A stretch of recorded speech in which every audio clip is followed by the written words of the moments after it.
Praise the Lord. Praise the Lord again. We are going to share the word of the Lord from the book of 2 Timothy chapter 3 from verse 1 up to 9. And topic, there are some things which we need to avoid so that we may be accepted by the Lord. Some things which we need to avoid. Some things which we need to avoid so that we may be accepted by the Lord. Na tunaenda kusoma kitabu cha Timotheo wa pili kifungu cha 3 kuanzia mstari wa kwanza hadi wa pili hadi wa 9. Tunasoma kisha tukimaliza kusoma tunafafanua. Mstari wa kwanza. Lakini ufahamu neno hili ya kuwa siku za mwisho kutakuwako nyakati za hatari. Mstari wa kwanza. Mstari wa pili.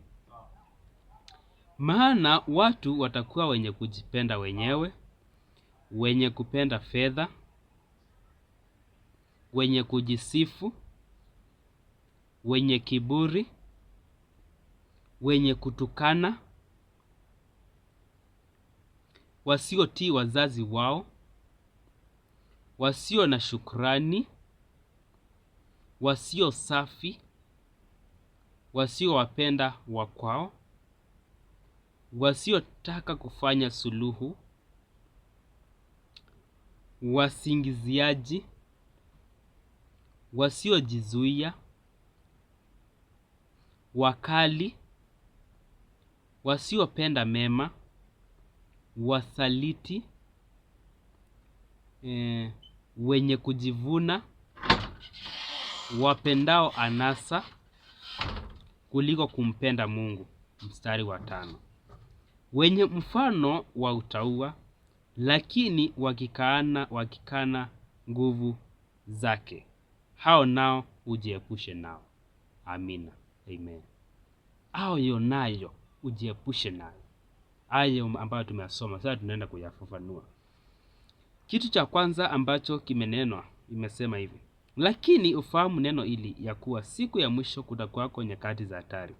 Maana watu watakuwa wenye kujipenda wenyewe. Maana watu watakuwa wenye kujipenda wenyewe. Jiulize, je, unapenda rafiki yako, unapenda jirani yako, unapenda mwenzako kama vile unavyojipenda mwenyewe? Je, maandiko yasemaje? Kitabu cha Yohana kifungu cha 14 kifungu cha 15. Inasema, kama huwezi ukampenda mwenzako, naye Mungu huwezi ukampenda. Love is sharing, love is caring. Upendo wenye kujipenda wenyewe. You do not be selfish. Love your neighbor as you love yourself. Value other people as human beings. Have pity on another person when he or she is in need. Kuwa na roho ya huruma. Hurumia mwenzako unapoona akiwa katika hali gumu. Angalia vile unaweza kumsaidia katika ile hali aliyoko. Kwa sababu maandiko inauliza, je, kama huwezi ukapenda mtu ambaye unayemuona na macho, je, utawezaje kumpenda Mungu ambaye hujawahi muona? Hivyo ndivyo maandiko yanavyosema. Na pia ikasema, huwezi ukasema unapenda Mungu lakini unachukia jirani yako, unachukia mwenzako, unachukia wengine. Huwezi ukasema unapenda Mungu. Ni nini ambacho kinaweza kikakuzuia kuwa na upendo na wengine? Je, mtu alikukosea? Msamehe. Maandiko yasemaje? Kitabu cha Mathayo kifungu cha 6 mstari wa 15. Na kama hamtawasamea watu maovu yao, hata naye Mungu hatawasamea ninyi maovu yenu. Haijalishi ulikosewa kiwango cha aina gani. Msamehe aliyekukosea. Kwa sababu ukisoma hiyo Mathayo kifungu cha 6 mstari wa 14 inasema, na kama mtawasamea watu maovu yao wakosea ninyi, basi naye Mungu atawasamea ninyi maovu yenu. Kuwa na roho ya kusamehe. Omba Mungu, ambie Mungu, nipe roho ya kusamehe. Ndio nimekosewa, ndio, lakini Mungu nipe neema ya kusamehe. Ndio nimekwazwa, ndio, lakini Mungu akupe neema na rehema za kusamehe. Ni nini ambacho umefungia katika moyo wako? Fungua. Ni mtu alikukosea, hiyo chuki ambayo uliweka, ondoa kwa jina la Yesu. Huyu ambaye alikukosea, ndio alikukosea kwa kusudi, alikukosea kwa hiari yake, ndio, lakini msamehe kwa ajili ya amani ya moyo wako. Do not keep on carrying burdens your own. Leave it unto the Lord. Forgive him or her. It does not matter whatever might have ever done wrong to you. Forgive that person freely from your heart. Haya, tunaenda kitu cha pili. Kitu cha kwanza ambacho ni cha kuavoid, nicho tumesoma kuhusu kujipenda wenyewe. Kwa hivyo tusikuwe watu wa kujipenda wenyewe. Tupende wenzetu kama tunavyojipenda nafsi zetu. Kitu cha pili ni kitu cha pili cha kuepukana nacho ni wenye kupenda fedha. Tunaongelea kuhusu siku hizi. Kitu cha pili ni wenye kupenda pesa. Hakuna mwenye hapendi pesa, hata pia mimi napenda pesa. Hata pia mimi nafanya kazi napata pesa. Kwa hivyo hakuna mtu mwenye hapendi pesa, hakuna. Lakini kuna ile ambayo inaitwa lust, tamaa ya kupenda pesa. Hiyo Mungu hataki. Tamaa, hakuna mtu hapendi pesa. Imesema kuhusu wenye kupenda fedha. Hakuna mwenye hapendi fedha, hakuna, hata mimi napenda. Lakini kuna lust, kuna tamaa. Ndio maana watu wanajiingiza katika mambo ya hii dunia ili wapate pesa za haraka. Wanataka deals za haraka. Hautaki process ya Mungu from one level to another. Wait for the Lord. Pray unto the Lord. Yes, you want money, you want job. Pray unto the Lord. For in the book of Luke chapter 1 verse 37 says, for with God nothing will be impossible. For with God nothing will be impossible. Why can't us believe in the Lord? Why can't us have faith in the Lord? Why can't we have faith in the Lord? It does not matter the kind of poverty which you are passing through. It does not matter the kind of challenges which you are going through. Believe unto the Lord. Things shall be well very soon. Mambo itakuwa vizuri. Unatafuta kazi, je? Utapata kazi kwa jina la Yesu. Umefungwa na nguvu za giza, utafunguliwa kwa jina la Yesu. Pesa ukipata ikusaidii, Mungu akupe neema kwa jina la Yesu. Have faith unto the Lord. The Lord is able. And avoid lust. Usikuwe na tamaa. Kwa sababu tamaa inakusukumia katika mambo mabaya. Inakusukumia katika kuiba. Inakusukumia katika kutaka kuchukua majini, kutaka kuchukua mitishamba, kutaka kuingiana na mambo ya dunia, kufanya usherati, kufanya mambo yasiyompendeza Mungu ili hali tu upate pesa. Kwa hivyo jihadhari na spirit ya lust, kupenda fedha kupita kiwango. Let us go by the God's timing. For in the book of Ecclesiastes chapter 3 verse 1 says, for everything there is a season, and a season for every matter here on earth. Wait for the God's time. Let the spirit of lust not torment you. Let the Holy Spirit of the Lord take over your life, and things shall be well. Tuende jambo la tatu. Tunaendelea kusoma mambo ambayo ni ya kuavoid ili tuishi maisha mema, maisha ya kumpendeza Mungu. Jambo la tatu la kuepukana nalo ni wenye kujisifu. Umefanikiwa kidogo, umeanza kujisifu. You are at a certain level, seeing those whom they are below you being useless, seeing those whom you have employed being useless, seeing those whom they are below you useless. No. The word of the Lord says, and he who humbles himself shall be exalted. Humble yourself before the Lord, and you shall be exalted. Do not like to exalt yourself. Do not speak how good you have done. Do not exalt yourself.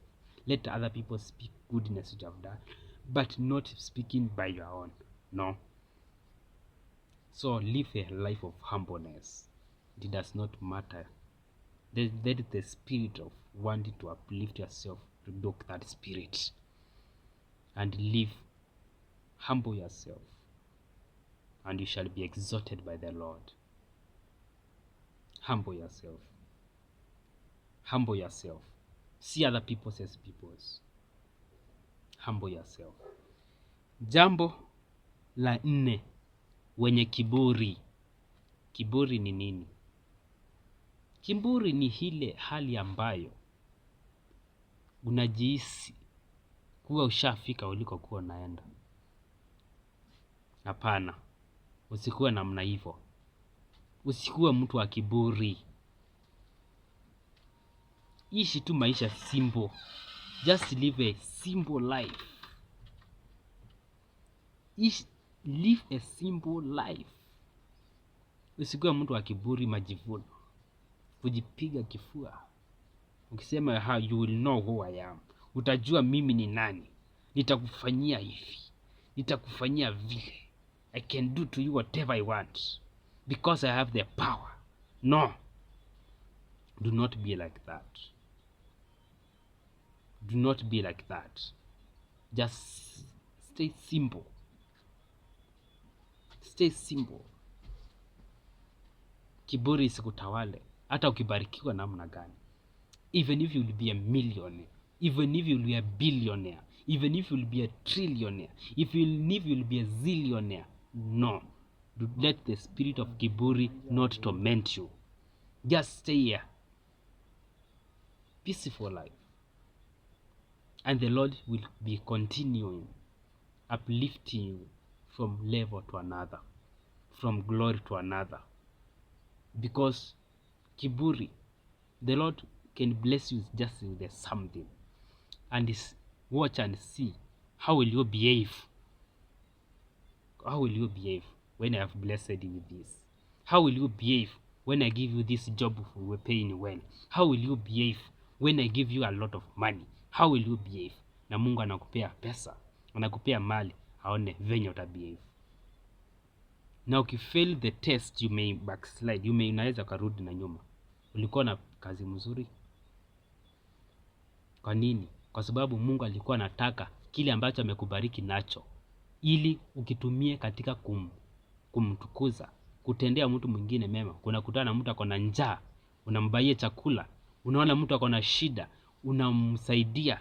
Unaona mtu anakukopa pesa, unamkopesha, ili Mungu azidi na kukubariki. Pray unto the Lord. Waomba Mungu, mwambie Mungu, naomba nisaidie kushinda majaribu nguvu, nisaidie kupita mitihani. Kuna mitihani ambayo Mungu ana-allow. Kuna temptations zingine Mungu ana-allow, vile Mungu alivyo-allow kwa Ayubu. Mali Mungu akambariki na mali kwa wingi. Ile mali ikakuja ikaisha yote, na Mungu akarudi tena akambariki. You may be tempted. You may pass through a challenge and ask yourself, what is happening in my life? Stop asking such questions. See what the Lord is about to do upon your life. Ona kile ambacho Mungu yuko karibu kutenda katika maisha yako. The Lord is about to do something good upon your life. So avoid this spirit of exalting yourself, this spirit of kiburi. Do not allow it to torment over your life. Jambo la 5, wenye kutukana. Wenye kutukana umenaswa. umepatikana leo. Kutukana. Unaonanga hiyo sio dhambi? Unatukana, unaona hiyo sio dhambi? Siwezi nikakupea mfano wa matusi, hapana. Hiyo hapana. Kutukana Mungu amekataa. Mungu amekataa matusi. Mungu amekataa maneno mambaya. In the book of 1 Peter chapter 3 verse 10. Inasemaje? 1 Peter chapter 3 verse number 10. 1 Peter chapter 3 verse number 10. Inasemaje? Kwa maana Petero wa kwanza mstari wa 3 mstari wa 10. Kifungu cha 3 mstari wa 10. Kwa maana atakaye kupenda maisha na kuona siku njema, auzuie ulimi wake usinene mambaya, na midomo yake isiseme hila, na aache mambaya, atende mema, atafute amani, aifuate sana. For he who would love life and see good days, let him control his tongue. Let his lips not speak guile. Avoid speaking insults. Avoid speaking abusive languages. Abusing the workmates. Abusing the employers. Abusing other peoples. With insulting words. Do not like that.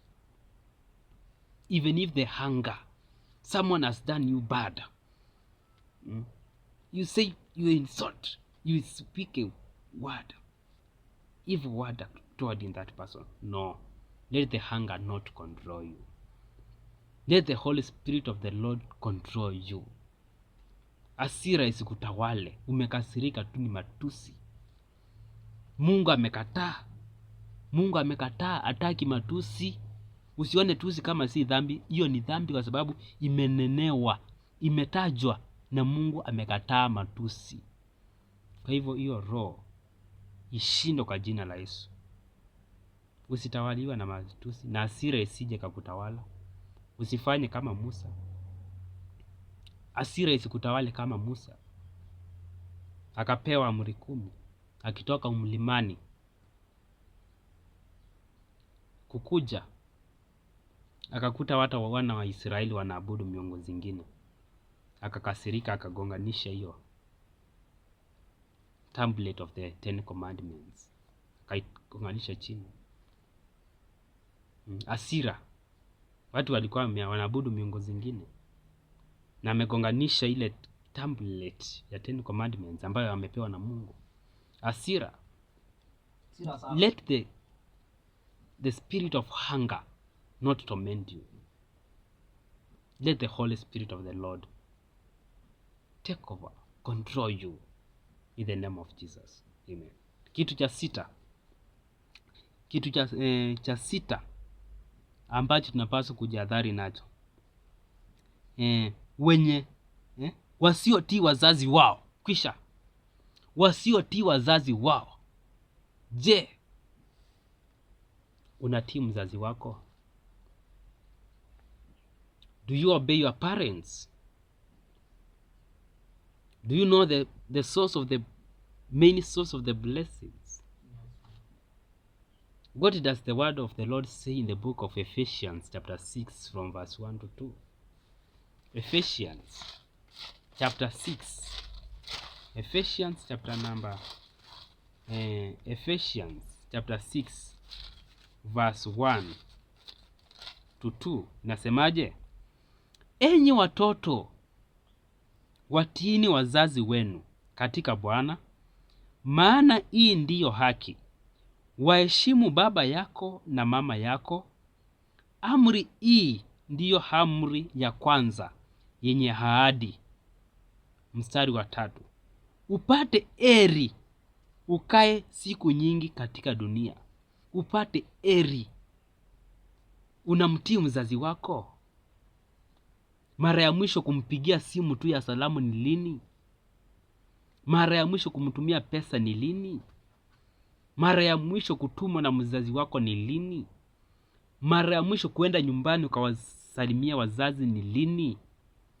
Mara yako ya mwisho kuwatendea wazazi wako kitu jema ni lini?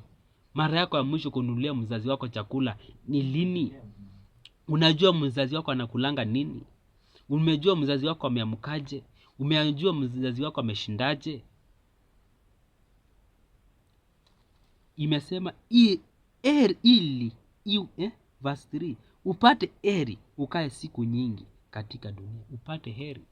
Heri ni baraka, na baraka zinatokanga katika moyo ulio na furaha. Kutendea mzazi wako kitu jema, Mungu anafurahi katika moyo wake na anakubariki. Kwa sababu maandiko inasema, na Isaka alipokuwa mzee, macho yake ikapungua, ikaanza kupotea. Na alipokuwa mzee, miaka yake ya kukufa ikakaribia, na kataka kumbariki mtoto wake ambaye anaitwa Esau. Akamwambia, nenda kichekani ukaniwindie mawindo, na ukuje unitengenezee chakula mzuri ninayoipenda, nikule ili nikubariki. Chakula zuri ninayopenda nikule ili nikubariki. Kwa hivyo mara nyingi baraka zinatokanga wakati ambapo mtu umemtendea jambo jema. Kwa tumbo umempea chakula akakula, huyo definitely utabarikiwa. Umebariki mtu na pesa, umetumia mzazi pesa, definitely, kwa sababu umefurahisha moyo wake, utabarikiwa. Usikuwe mtu mgumu, usikauke kwa katika kutenda mema, kwa sababu ukisoma kitabu cha Galatians chapter 6 verse 9 to 10 inasema, and do not grow weary in well doing, for in due season you shall reap if you do not lose heart. As we have opportunity, let us do good to all men, and especially to the household of faith. Let us not grow weary in well doing. Tutendee wazazi wetu mema. Tusikue hao ambao wamenenwa wasiotii wazazi wao. Ishi katika kutii wazazi wako. Usifurahie mzazi wako akitaabika. Usienjoy mzazi wako akilala njaa. Na pia kama unatumianga mzazi wako pesa mwisho wa mwezi, usiseme nitampigia tu mwisho wa mwezi. Ama uko kazini useme sasa na sina pesa, nitampigia simu ya nini? Hapana. Pia mzazi anataka simu tu ya salamu. Mzazi ukimsalimia tu moyo wake unafurahia. Unasema asante, mtoto wangu anaendelea vizuri, nimesikia tu ako hai. Simu tu ya salamu. Mzazi pia anataka simu ya salamu. Usiseme tu nitampigia tu wakati tu akumtumia pesa peke yake. Hapana, hata pia ya salamu. Mpigie pia simu ya salamu, na pesa pia iandamane. Amen. Tutii wazazi wetu. Jambo la 6. Asante. Jambo la 6 la kujihadhari nalo ni wasio na shukrani. Wasio na shukrani. Je, umekuja umeazimwa na kitu na mtu. Umekuja ukasaidiwa na chakula, ama ukasaidiwa na kitu tu, umesaidiwa tu, lakini tu umeona ni jambo la kawaida. Hauna shukrani hata mbele za Mungu. Unaomba jambo, unaona umefanikiwa, lakini hata huna wakati wa kusema asante. Wasio na shukrani Mungu hataki. Hiyo watu wasio shukuru Mungu hataki. Because even in the book of Psalms chapter 92 verse 1 to 2 it says, it is good thing to give thanks unto the Lord, and to sing praises to thy name, O the Most High. It is good thing to give thanks unto the Lord. To give thanks. Be thankful. with whatever the Lord has blessed you with. Be thankful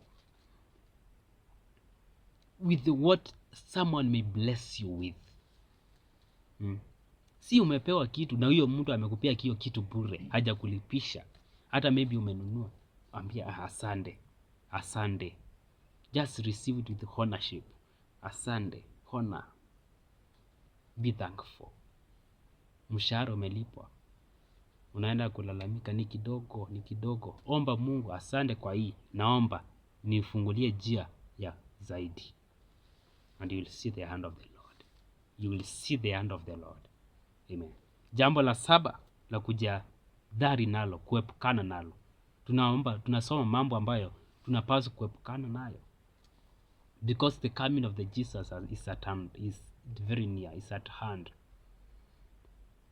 Jambo la 7 ni hili. Wasio safi. Usafi ni wa wapi? Si mavazi peke yake. No. Usafi wa mwili na wa ndani, wa roho. Wasio safi. In the book of Matthew chapter 5 verse 7. Happy are those who are pure in heart, for they shall see God. Happy are those who are pure in heart, for they shall see God. Is your heart pure? What have you held in your heart? Have you held in your heart some things which have ever been done by someone? What is in your heart? Which kind of bitterness which have been held in your heart? I plead to you to remove that bitterness. It does not matter what you might have been done by anyone. Remove that bitterness in your heart, so that your heart may be clean before the Lord. Because the word of the Lord says, the eyes of the Lord is everywhere, watching everything. And the word of the Lord still says, the eyes of the Lord sees even in the heart.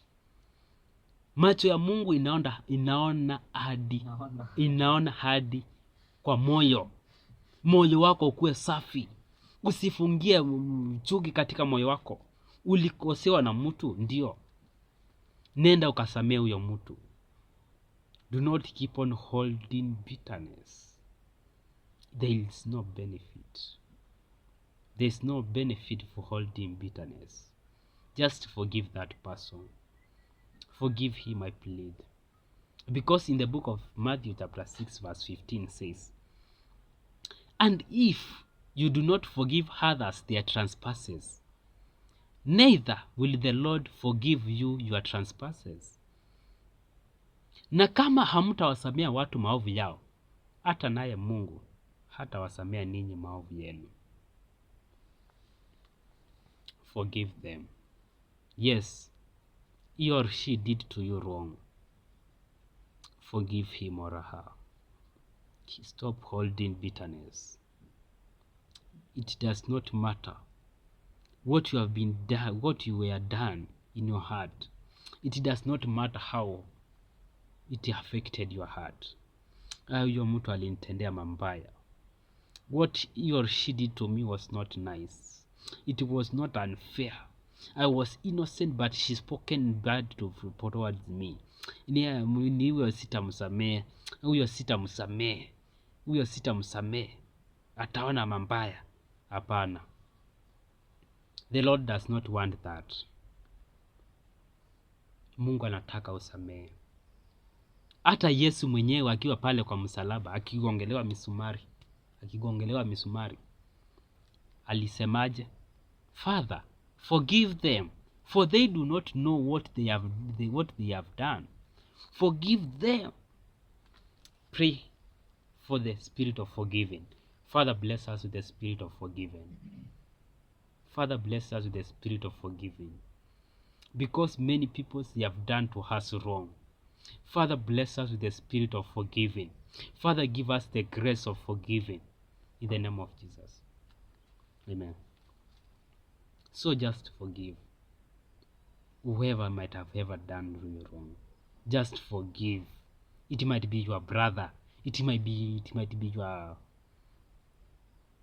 your sister, it might be your neighbor, it might be your colleague, it might be your classmate, it might be anyone, any who might have ever done to you wrong. Forgive that person.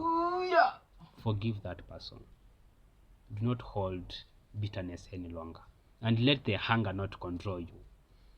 Hasira isikutawale. Forgive them. Forgive them, please. Jambo la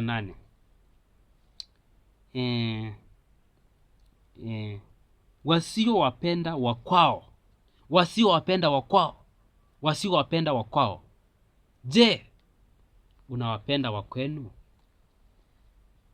Avoid this. Wasiowapenda wakwao. People whom they does not love their relatives. Ulienda ukaambiwa mamako ndiye anakuroganga. Alikulea hiyo miaka yote kutoka ukiwa mdogo mpaka saa hii, na ukakuja huku Nairobi, ukaenda kwa nabii, ukaenda kwa mganga, ukaenda kwa wachawi washirikina, ukaambiwa usitafute adui mwingine, ni mama yako ndiye anakuroganga, ni mchawi. Sikatai wachawi wako, sikatai wachawi wako, hata kwa Biblia wako, lakini mama yako ndiye anakuroganga. Be very careful. Be very careful. Be very careful. Sasa ukiniambia mamangu ndiye ananiroganga, tutakosana sana. Tutakosana. Siwezi kumbaliana na hiyo. Huwezi ukaniambia mamangu ndiye ananiroganga. Hiyo hatuwezi kukumbaliana. Never. Hiyo nayo tutakosana. Hatuwezi elewana. Never. Hatuwezi elewana. Wasiowapenda wakwao. Wachawi wako na ni lazima washindwe. Uchawi utatupata kwa jina la Yesu. Maneno ya wachawi hatatupata kwa jina la Yesu. Mitego za wachawi hazitatunasa kwa jina la Yesu. Silaha za kuzimu hazitatunasa kwa jina la Yesu. Hazitatunasa kwa jina la Yesu. Lakini huwezi ukaniambia mamangu ndiye ananiroganga. Hiyo tutakosana. Kwa hivyo lazima wapende wakwenu. Kwa sababu neno la Mungu linasema Hebrews 11:25. And seek peace with all men, and for righteousness, for without which no one will see the Lord. And seek peace with all men, and for righteousness, for without which no one will see the Lord. Na tafuteni amani na kila mtu, na utakatifu, ambazo kama mtu hana, hakuna atakaye muona Mungu. Tafuta amani na kila mtu. Tafuta amani na watu wa nyumbani. Usikuwe mtu. Mungu hataki mtu asiyependa wakwao. Si ni neno la Mungu. Amesema wasiopenda wakwao. Hizi ni mambo ambazo tunapaswa kujihadhari nazo. Tunapaswa kujitenganisha nazo. Love your relatives. Usiite watu wa nyumbani maumbwa. Usiite watu wa nyumbani watu wasio maana. No. Najua wengine ni wasaliti, na wengine ni wachawi, wengine ni wambaya. Lakini neno limesemaje? Love them. Do not do them bad. Usiwatendee mabaya. Do to them good. This is the command from the Lord. The Bible, we are to follow it. We cannot change the Bible. I'm preaching the word the way it is. Nahubiri neno vile lilivyo. It is saying that to love them. No matter how they are, love them. No matter how they are. This is the command from the Lord. So let the Lord give us the grace of loving our enemies. Leave the battle unto the Lord. Wacha Mungu akupiganie. Do not fight for you with your words. Do not fight with your hands. No. Leave the battle unto the Lord. The Lord will fight for you. Believe in Him. Amen. Jambo la 9. Wasiotaka kufanya suluhu. Wasiotaka kufanya suluhu. Wasiotaka kufanya suluhu. Kufanya suluhu. wasiotaka kufanya suluhu, yaani watu wasiotaka kujirekebisha. Yaani unataka kujirekebisha, unataka tu uendelee kuishi maisha, unataka tu kuishi maisha ya usherati. Wewe tu ndi bingwa, unasema mimi ndio kiboko yao.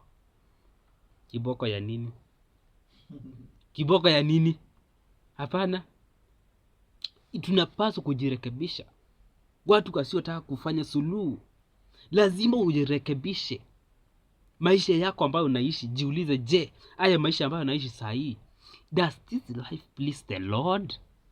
Haya maisha ambayo naishi saa hii, je, yanampendeza Mungu? Ishi maisha matakatifu.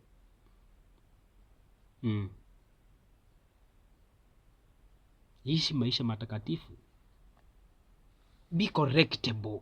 Na usisikie ugumu, usisikie uchungu unaporekebishwa. Unapoambiwa hii jambo si zuri, mbona unakimbia sana? Hii speed unaenda nayo sio zuri. Ukienda na hii je, unaenda kupotea. Unaanza kusikia hasira, unaanza kukasirika kwa sababu umeonya dhidi ya jambo mbaya.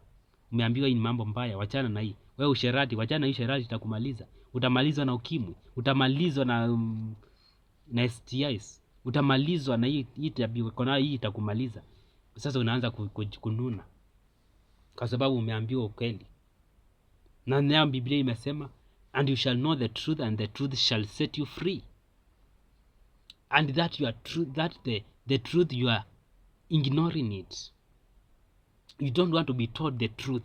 You just want to be told the nice words. Maneno mazuri ndio ufurahie, not me. You should be correctable. Your behavior, you should be correctable. When you have been warned toward something, be correctable. Your parent has been warned against a certain kind of behavior. Your parents has been warning you a lot. Why can't you avoid this company? Your parent has been warning toward a certain person. He has been telling to leave this person, not nice. But you are saying, you think your parent is not seen far. Your parent is seen beyond you. Be correctable. When you have been warned, first you should listen. What have you been warned about? And ask yourself, is this thing which I've been told about, how is it? Is he or she saying the truth? Be correctable. Be correctable. Because even the word of the Lord says in the book of James chapter 1 verse 22, but be the doers of the word, not hearers only, deceiving yourself. Be doers of the word and not hearers only, deceiving yourself. Be doer. Do per the word of the Lord, and things shall be well. Amen. Jambo la 10. Wasingiziaji. Kusingizia ni dhambi. Kusingizia ni dhambi. Kusingizia mwingine mambo ambayo hajafanya na hajafanya, unamsingizia. It is a sin. It is sin. Not pleasing before the Lord. Not pleasing. It is sin. Before speaking upon someone, before hujaongelelea mtu, tafakari vizuri. Ujiulize, huyu mtu nikimwongelelea hii maneno, kuna ukweli ndani yake? Kuna ukweli ndani yake? Kama hakuna ukweli ndani yake, tafadhali usimsingizie mwenzako mambaya yasiyo ya ukweli. Kama ni ukweli, hakuna shida. Hakuna shida kama ni ukweli. Lakini kama si ukweli na hakuna ukweli ndani yake, tafadhali usisingizie mwenzako, usisingizie mtu mambo ambayo si ya ukweli. Usisingizie tafadhali, usisingizie mtu. Mungu hataki hilo. Kumbuka wale malaya wawili wenye walikuwa kwa Biblia, walikuwa wanakaa mahali pamoja. Mmoja akalalia mtoto wake akakufa, mwenzake mtoto wake hajakufa, ameweka kando, lakini amelala kabisa. Na huyu mmoja alipoamka akakuta mtoto wake amekufa, akachukua huyo mtoto akaweka ipande hii, na huyu mwenye amekufa ambaye ni wake akamwekea huyu mwingine. Na kesho yake wakaanza kusemezana, mtoto wako ndio huyu mwenye amekufa. Huyu akaangalia vizuri, na ukuwe mtu wa kumaka vitu zako, ujue kitu chako venye kinakaa. Huyu mtoto huyu alikuwa ana uhakika, ndio alikuwa amelala kabisa, alikuwa amelala, lakini mtoto wake alikuwa anamjua na ni mdogo. Kuwa na vitu zako ulikuwa unazijua vizuri. Wakaenda kwa Solomon, kwa king, kwa judge. Alipoenda huko, mmoja akaenda kusema kwa sababu walikuwa navuta nikuvute. Huyu Solomon akachukua upanga akasema, kwa sababu mko na vuta, huyu anasema ni wake, huyu kila mmoja anasema ni wake, na mtoto ni mmoja, sasa tutagawanya. Ndio kila mmoja aende na kipande. Akasema gawanya. Akaanza kusingizia. Usikuwe mtu wa namna hiyo. Na huyu mwingine akasema hapana, mpee tu, kama ni wake mpatie. Umesingiziwa, fanya vile huyu alisema. Umesema mtoto ni wako, chukua yeye. Solomon akasema kwisha, wewe mtoto si wako, akapea mwenyewe. Kwa hivyo hata ukisingiziwa, usikuwe na shaka. Mwambie umenisingizia mambo ambayo ni ya uongo, sijafanya. Hakuna shida. Leave it for the Lord. Mwachie Mungu. Do not fight for your own. Amekusingizia, usiinuke uanze kurusha maneno. Hii maneno itakufanya uingie kwa dhambi. Unajitetea, lakini utakujikuta umeingia kwa dhambi. Umemkosea Mungu, kwa sababu Mungu amesema vita ni zangu. Umeanza kujipingania. Kwa hivyo the best thing is hallelujah. Amen. Kitu cha 11 cha kuepukana nacho ni wasiojizuia. Kisha wasiojizuia, those whom they does not have self control. Self control, what is self control? Kujizuia ni kufanyaje?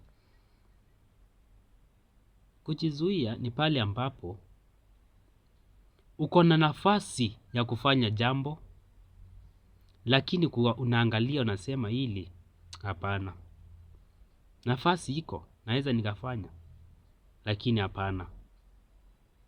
Naweza nikaiba, pesa ndio hizi nimeziona, ameweka vibaya, simu ndio hii imeweka vibaya, naweza beba. Self control, unajizuia unasema hapana, hii haipendezi Mungu. Maandiko yanasema macho ya Mungu iko kila mahali, ikitazama mema na mabaya. Jizuie. Have self control. Let the body feelings not control you. As in the book of Galatians chapter 5 verse 16, it says, but I say, walk by the Spirit, and you shall not gratify the desires of the flesh. Basi nanena, tembeni mkiongozwa na Roho Mtakatifu, na hamtazitimiza tamaa za mwili. Let the lust of the body not control you. Usiongozwe na tamaa za mwili. Roho ya umalaya isikuongoze. Tamaa za wanawake zisikutawale. Tamaa za wanaume zisikutawale. Usitawaliwe na roho ya wizi. Maroho maovu yasikutawale. Control your body. Let the body not control you. Let the lust of eyes not control you. Because the Lord says, what shall make you not to reach to enter in the kingdom of heaven? Is it your eyes? It is better for you to remove one eye of you and enter into heaven with one eye than entering into hell with 2 eyes. Heri uingie mbinguni na jicho moja kuliko kuingia na 2. Usiende ung'oe hii jicho, hapana. Ni tabia mbaya ambayo unapaswa kuiondoa. Ni furaha kujienjoy, ugeenda ujienjoy. Unasema hii hapana, hii sitajienjoy. I will wait for the Lord God's time. Hii hapana, hii hampendezi Mungu. Nitawangojea wakati wa Bwana. Unajizuia. Inauliza pia, ni mkono wangu ambao unaweza ukafanya nisiingie katika ulimwengu wa mbinguni. Inasema kama ni mkono ambao utawafanya usiingie katika ulimwengu wa mbinguni, ukate uingie mbinguni bila mkono. Usiende ukate mkono. Inasema, je, ni hii mkono inafanyanga nini? Wizi, mambo mabaya. Hayo mambo mabaya katanisha nayo. Kaa mbali na hayo mambo mabaya. Fanya nao mpendeza Mwenyezi Mungu. Jitenge na hayo ambayo yanaweza kukuzuia. Matthew 6:24, no man can serve 2 masters. Jitenganishe na hilo ambalo linaweza likakuzuia kuingia katika ufalme wa mbinguni. Which kind of an obstacle which might hinder you from entering into the kingdom of heaven? Separate yourself from it. Separate yourself from it. The Lord is there for you. Believe in the Lord. Have faith in the Lord. Walk under the statutes of the Lord.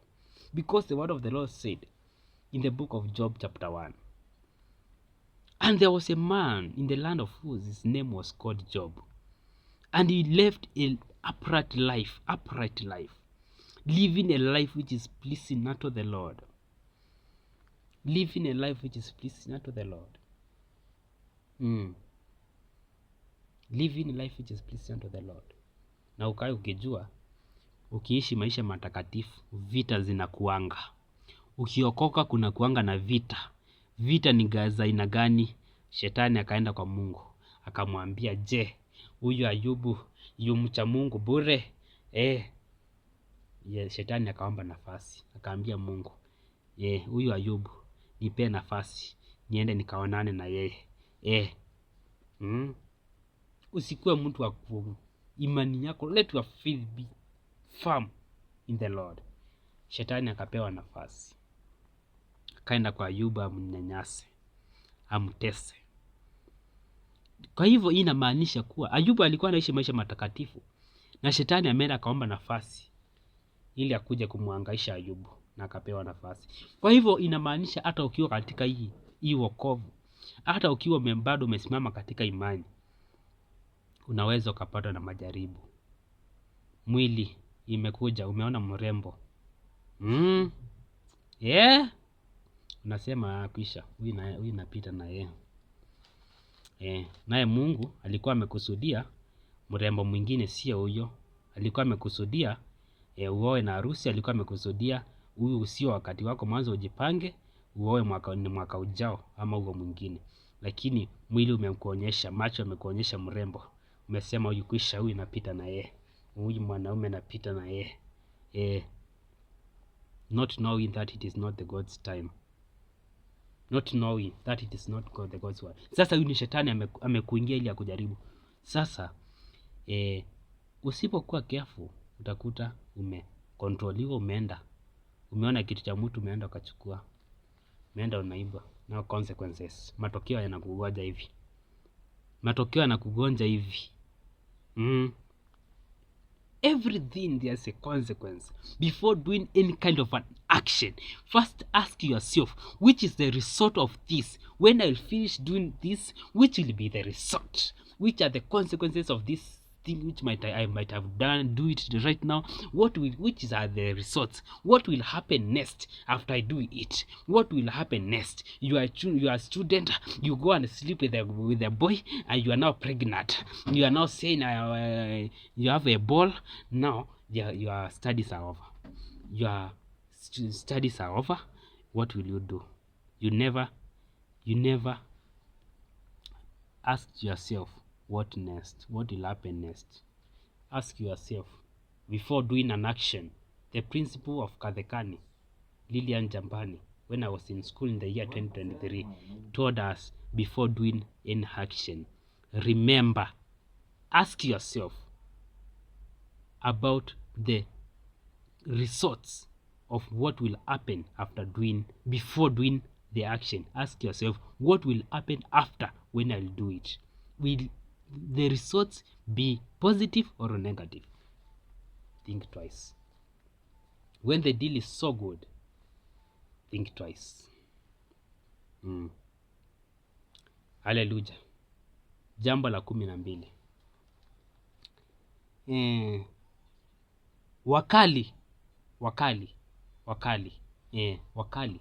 Wakali ni akina nani?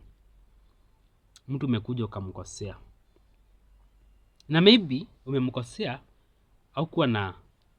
haikuwa ni haja yako umkosee, haikuwa ni mpango wako umkosee, haikuwa ni mpango yako, lakini umemkosea. Umemkosea, lakini huyo mtu anakufanyia kitu ambayo hutawahi sahau maisha yako. Unatandikwa kile kutandikwa hujawahi tandikwa. Ukali, usikuwe na namna hiyo. Hata kama mtu amekukosea, amekukanyanga, amekusema mambaya, usikimbilie kumpiga yule mtu. Usikuwe mkali kupita kiasi. Mtoto wako usimpige kupita kiasi. Usitendee mwingine mambaya kupita kiasi. Usikuwe mkali. Kuna ukali ingine inaongezewa na ushetani. Roho mbaya inakuingia. Mtu anakukosea unaenda unamuua.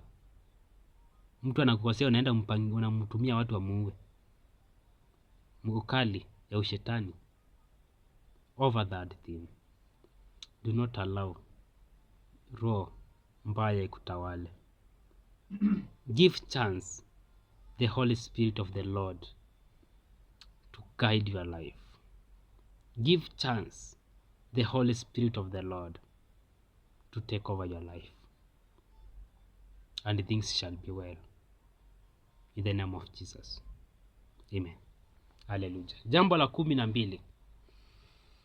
Jambo la 12 ni wasiopenda mema. Wasiopenda mema. Kisha, je, unapenda mema? Unapenda kuona wenzako wakiendelea vizuri? Unapenda kuona mema katika boma yenu? Unapenda kuona mwenzako akiendelea vizuri? Unapenda kuona mwenzako akifanikiwa? Kama uwezi ukapendezwa na mafanikio ya mwenzako, hiyo ni roho mbaya ambayo unapaswa kuikemea kwa jina la Yesu Kristo, mwana wa Mungu aliye hai. Uwezi ukaona ukapenda kuona jirani yako akifanikiwa, hutaki kuona biashara za mwenzako zikifanikiwa, hutaki kuona watoto wa mwenzako akifanikiwa, hutaki kuona magari boma yenu. Hiyo ni roho ya uchawi na uganga. Hiyo ni maroho ambayo unapaswa uende ukikemee kwa jina la Yesu. Wasiopenda kuona mema. Usikuwe mtu wa namna hiyo. Kuwa mtu wa kutaka kuona mwingine akiendelea vizuri. Hata kama wewe uendelee vizuri, hata kama wewe unasumbuliwa na umaskini, hata kama wewe umekaliwa na taabu, wewe tupenda kuona wenzako wakiendelea vizuri. Pendezwa tu na kuona mema kwa jirani yako. Pendezwa kuona mema. Usikuwe mtu wa kupenda kuona mambaya. Mtu wa Mungu. Wish other people's well. Wish other people's well. Man of God. People of God. And the Lord will bless you. Because in the book of Hebrews chapter 13 verse number 16, it says, "And do not forget to do good, and to share what you have with others, for such offering pleases the Lord." And do not forget to do good, and to share what you have with others, for such offering pleases the Lord. Na usisahau kutenda mema na kushirikiana, maana sadaka kama hizo ndizo zinazompendeza Bwana. Penda kuona mwenzako akiendelea vizuri. Penda kuona tu mema. Roho ya wivu na chuki isikutawale, mtu wa Mungu. Ruhusu tu Roho Mtakatifu akutawale. Just allow the Holy Spirit of the Lord to control you. Do not allow evil spirit to torment over your life. Man of God, women of God. In Jesus' name. Amen. Jambo la 13.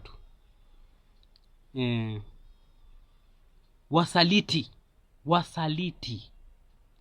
Judas Iscariot. Wasaliti. Unaenda una make deal na mtu, unaenda unamsaliti. Wasaliti. Mungu apendi hivyo. Usikuwe msaliti.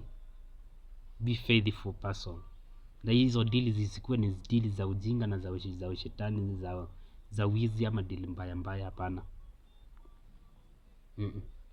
Na wewe usikuwe mtu wa kusaliti. Vile Judas Iscariot, usaliti unatokana na pesa. Unaona mwenzako kana pesa, naenda unafanya deal akuja uawe. No. Hiyo roho isikutawale katika jina la Yesu. Roho mbaya isikutawale kwa jina la Yesu. Roho ya Mungu ikutawale katika jina la Yesu Kristo. Let the Holy Spirit of the Lord reign upon your life. Usikuwe msaliti mwenzangu. Hapana. Wish other people's well. Wish other people's well, and it shall be well with you indeed. Hallelujah. Jambo la 14 la kuepukana nalo. Tunaendelea kusoma wa Timotheo wa pili kifungu cha 3 kuanzia mstari wa 1. Wakaidi ni akina nani? Kaidi. Unaambiwa uambiliki wala usemezeki. Usikila mwadhini wala la mtekamaji msikitini. Mtu ukimwambia anasikia, yeye ndiye anajua. Unamwambia anakuuliza unasema nini wewe? What do you say? Who are you to me? You are useless before me. You cannot advise me. Who are you to dare to advise me? How old are you? Who are you now? Kaidi, no. Do not be like that. Humble yourself. Usikuwe mtu kaidi. Usikuwe mtu wa kutenda wengine mabaya. No. Usikuwe mtu wa kupiga wengine, hapana.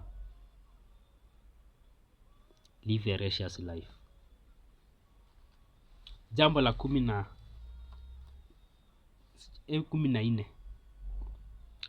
Jambo la 14 la kuepukana nalo ni wenye kujivuna. Umebarikiwa ukiwa chini, you were humble in yourself as I am humble in myself right now. Sasa tukianza kuinuliwa na Mungu, naanza kiburi. Nakuja hapa nimevalia mapete, nimevalia macheni, saisi na chain, nimekuja na nimepanda na kiburi sasa. Mungu, kiburi isiwahi nitawala. Kiburi Baba isiwahi nitawala. Wenye majivuno yasiwahi nitawale Baba, katika jina la Yesu. Kwa hivyo tukae tu humble. Tusijivune. Tuone tu ni Mungu ametutendea. Tuone tu ni Mungu ametufikisha hapa ametufikisha. Tusione kama ni kwa nguvu zetu. Kuna wimbo tunaimbanga huko kwetu kanisa ya nyumbani huko IBC Kadhekani. Ni nani anayeweza kusema amemaliza mwaka salama kwa nguvu zake yeye mwenyewe? Ni nani anayeweza kusema amemaliza mwaka salama kwa nguvu zake yeye mwenyewe? Amen. Napenda hiyo kanisa ya IBC Kadhekani, ndio kwetu. Kwa hivyo usikuwe mtu wa kujivuna. Usikuwe mtu wa kujivuna. Ona ni Mungu amekuwezesha. Ona pia hata mambo yajayo ni Mungu atakaye kuwezesha. Usione kama ni kwa uwezo wako. Ona kwa uwezo wa Mungu. Sema na kwa Mungu akipenda nitafanya hivi na hivi. Usijipige kifua useme nitafanya. No. Sema na kwa uwezo wa Mwenyezi Mungu. Kwa sababu maandiko yanasema kitabu cha Luka kifungu cha 1 mstari wa 37. Kwa kuwa kwa Mungu hakuna jambo lisilowezekana. Put God first. Psalms 37 verse 5. Commit your ways unto the Lord. Trust in him and he will act. Put God first and you shall be seeing things succeeding. Usikuwe mtu wa kujivuna. Give the Lord the glory. Ukiombea wagonjwa wanapona. Give the Lord the glory. Mambo zako naomba unaona zinaenda vizuri. Give the Lord the glory. Give the Lord the glory. Amen. Jambo la 15 la kuepukana nalo. Wapendao anasa kuliko kupenda Mungu. Kisha umalaya, ukahaba, usherati umefikiwa. Hiyo roho na ishindwe kwa jina la Yesu. Wanaopenda anasa kuliko kumpenda Mungu. Jambo la 15 imesemaje? Wapendao anasa kuliko kupenda Mungu. Usherati. Wanaopenda anasa kuliko kumpenda Mungu. Anasa ni nini? Anasa ni nini? Usherati ni nini? Usherati ni nini? Uko na bibi, unatembea tembea, unaona unakutana na mrembo mwingine kwa njia. Unachanganyikiwa, unasahau uko na bibi kwa nyumba.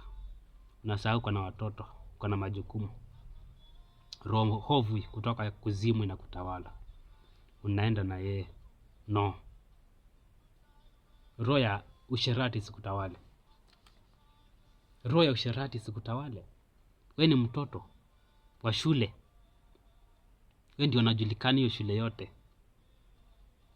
Wewe ndio mwenye warembo huko wa shuleni.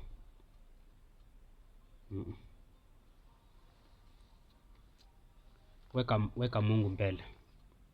Umemaliza shule, umekuja huko Kanairo, huko Nairobi. Umekuta warembo wamekuchanganya akili, umesahau nyumbani, umesahau kusaidia wazazi. Usherati imekutawala. Ukipata pesa ni kwenda kununua.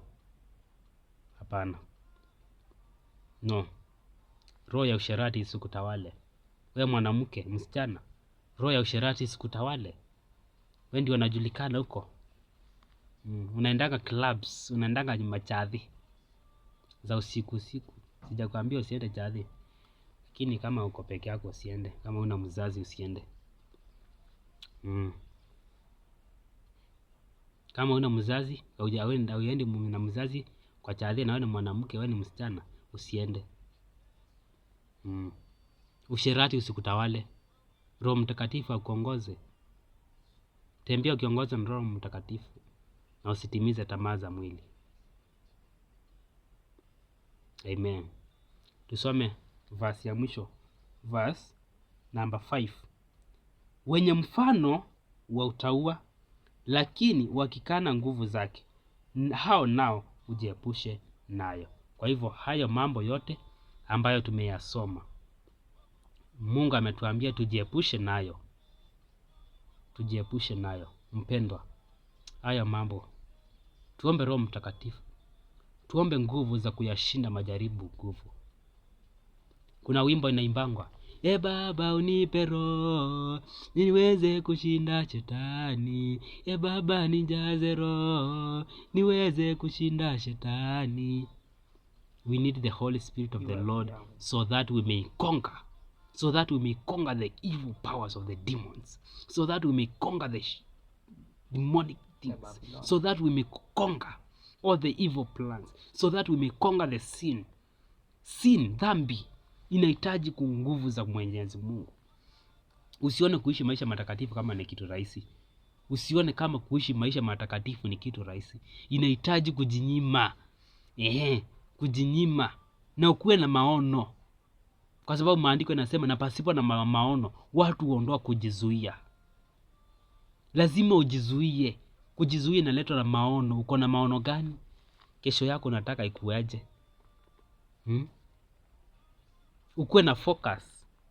Ukuwe na focus ya kule ambako unakutaka Mungu akupeleke.